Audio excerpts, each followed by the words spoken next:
क्या कभी आपने सोचा है कि किस्मत सच में सोती है या हम ही उसे पहचान नहीं पाते? क्या हो अगर आपके सामने जिंदगी बदलने के मौके बार बार आए, लेकिन आप उन्हें ठुकराते जाएं, और फिर एक ऐसा मोड़ आता है जहां एक छोटी सी गलती आपकी पूरी कहानी का अंत कर दे। यह कहानी है एक ऐसे इंसान की जिसे लोग मनहूस कहते थे, लेकिन जब उसका भाग्य जागा तो उसने वो कर दिखाया जो कोई सोच भी नहीं सकता। फिर भी आखिर में जो हुआ वो आपको सोचने पर मजबूर कर देगा। तो तैयार हो जाइए एक ऐसी कहानी सुनने के लिए जो आपको सिखाएगी सिर्फ भाग्य नहीं, बल्कि सही मौके को पहचानना ही असली समझदारी है। सोया भाग्य। यह कहानी सिर्फ एक कहानी नहीं, बल्कि एक सीख है जो शायद आपकी जिंदगी बदल दे। एक व्यक्ति जीवन से हर प्रकार से निराश था। लोग उसे मनहूस के नाम से बुलाते थे और हर बार ये शब्द उसके दिल को चुभ जाते थे। एक दिन टूटा हुआ मन लेकर वो एक ज्ञानी पंडित के पास पहुंचा। कंपकपाती आवाज में उसने अपना सारा दुख सुनाया। तब ज्ञानी पंडित ने शांत स्वर में कहा, तेरा भाग्य उस दूर पर्वत पर सोया हुआ है। अगर तू उसे जाकर जगा ले तो तेरा भाग्य तेरे साथ हो जाएगा। बस फिर क्या था, उसकी आंखों में पहली बार उम्मीद की एक हल्की सी किरण जगी और वो निकल पड़ा अपने सोए हुए भाग्य को जगाने। रास्ते में घना जंगल पड़ा तो अचानक एक शेर उस पर लपका। उसकी आंखों में भूख की आग जल रही थी। डर से कांपते हुए मनहूस बोला, भाई मुझे मत खाओ, मैं अपना सोया भाग्य जगाने जा रहा हूं। शेर ने रुक कर कहा, अगर तुम्हारा भाग्य जाग जाए तो मेरी एक समस्या है, उसका समाधान पूछते लाना। मेरी समस्या यह है कि मैं कितना भी खाऊं, मेरा पेट कभी भरता ही नहीं है। हर समय मेरा पेट भूख की ज्वाला से जलता रहता है। मनहूस ने सहमते हुए कहा, ठीक है। आगे जाने पर वो एक किसान के घर पहुंचा, थका हुआ, टूटा हुआ। उसने वहां रात बिताई।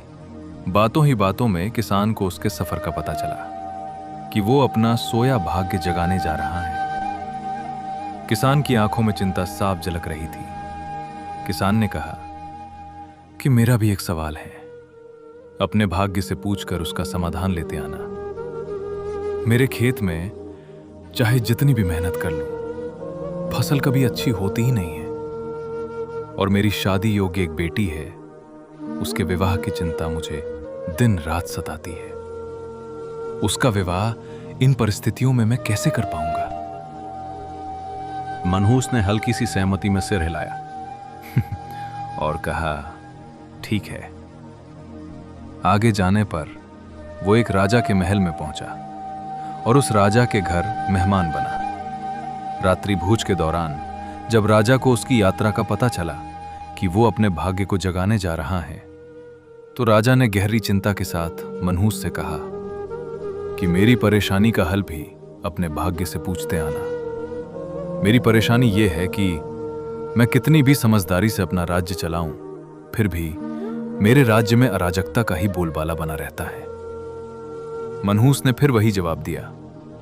उससे भी कहा, ठीक है। इस तरह से चलते चलते आखिरकार वो उस पर्वत तक पहुंच गया जहां उसका भाग्य सोया हुआ था। वहां पर उसने अपने सोए भाग्य को झिंझोड़ कर जगाया। उठो, उठो, मैं तुम्हें जगाने आया हूं। धीरे धीरे उसका भाग्य जागा और एक अंगड़ाई ली और उसके साथ चल पड़ा। भाग्य ने मुस्कुराकर कहा, अब मैं हमेशा तुम्हारे साथ रहूंगा, हरदम रहूंगा। उस पल जैसे उसकी पूरी दुनिया बदल गई। अब वो मनहूस नहीं रहा, वो बन चुका था भाग्यशाली इंसान, और अपने भाग्य के बदौलत वो सारे सवालों का जवाब जानता था। वापसी यात्रा में वो फिर उसी राजा के महल में पहुंचा और उस राजा का मेहमान बना और राजा की परेशानी का हल बताते हुए, और वो बोला, तुम एक स्त्री हो जो पुरुष वेश में रहकर राजकाज संभालती हो। इसी कारण तुम्हारे राज्य में अशांति है और अराजकता का बोलबाला है। तुम किसी योग्य पुरुष के साथ विवाह कर लो और दोनों मिलकर राज्य संभालो, तो तुम्हारे राज्य में शांति स्थापित हो जाएगी। रानी कुछ पल उसे देखती रही, फिर बोली, तुम ही मुझसे विवाह कर लो और यहीं पर रह जाओ। लेकिन वो मनहूस हंसकर बोला, नहीं नहीं, मेरा तो भाग्य अब जाग चुका है, तुम किसी और से विवाह कर लो। तब रानी ने अपने मंत्री से विवाह किया और सुखपूर्वक अपना राज्य चलाने लगी। उसके राज्य में शांति आ गई। उसके बाद उसने वहां से विदा ली। चलते चलते वो किसान के घर पहुंचा और बोला, उसके सवालों के जवाब में बताया कि तुम्हारे खेत में 7 कलश हीरे जवाहरात के खजाने गड़े हैं। उस खजाने को निकाल लेने पर सब ठीक हो जाएगा और तुम्हारी जमीन उपजाऊ हो जाएगी और उस धन से तुम अपनी बेटी का विवाह भी धूमधाम से कर सकोगे। किसान की आंखों में खुशी के आंसू आ गए। उसने कहा, तुम ही मेरी बेटी से विवाह कर लो। पर भाग्यशाली बन चुका वो व्यक्ति बोला, अरे नहीं नहीं, मेरा तो भाग्य अब जाग चुका है, तुम कहीं और अपनी सुंदर कन्या का विवाह करो। किसान ने उचित वर देखकर अपनी सुंदर कन्या का विवाह कहीं और कर दिया और सुखपूर्वक रहने लगा।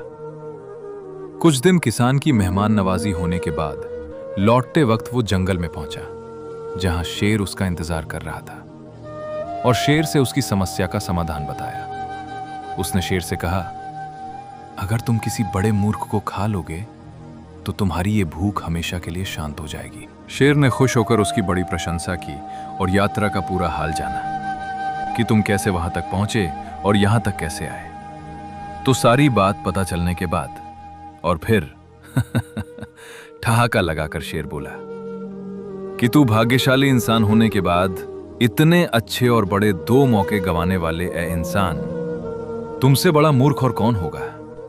तुझे खाकर ही मेरी भूख शांत होगी। और इस तरह वो इंसान शेर का शिकार बन गया। शेर ने उस भाग्यशाली इंसान को खाकर अपना भूख को हमेशा के लिए शांत कर लिया। भाग्यशाली इंसान मृत्यु को प्राप्त हुआ। कुछ ही क्षणों में सब खत्म हो गया। उसका भाग्य जागा था, लेकिन उसकी समझ नहीं। तो दोस्तों, इस कहानी से हमें क्या सीख मिलती है? सीख यही मिलती है कि सिर्फ भाग्य का साथ होना काफी नहीं है। जरूरी है सही समय पर सही मौके को पहचानना। अगर इंसान अवसर को पहचान नहीं पाता तो भाग्य भी उसके पास आकर उसका कुछ नहीं कर सकता। सदैव प्रसन्न रहिए। जो प्राप्त है वही पर्याप्त है। जिसका मन मस्त है उसके पास सच में समस्त है। तो दोस्तों, अगर ये कहानी आपके दिल को छू गई हो तो इस वीडियो को लाइक जरूर करें। चैनल को सब्सक्राइब करके नोटिफिकेशन ऑल पे कर लें और इस कहानी को अपने दोस्तों के साथ जरूर शेयर करें ताकि वो भी इस सीख को समझ सके। आज के लिए बस इतना ही। फिर मिलेंगे एक नई कहानी के साथ। तब तक अपना ख्याल रखें। Take care and bye.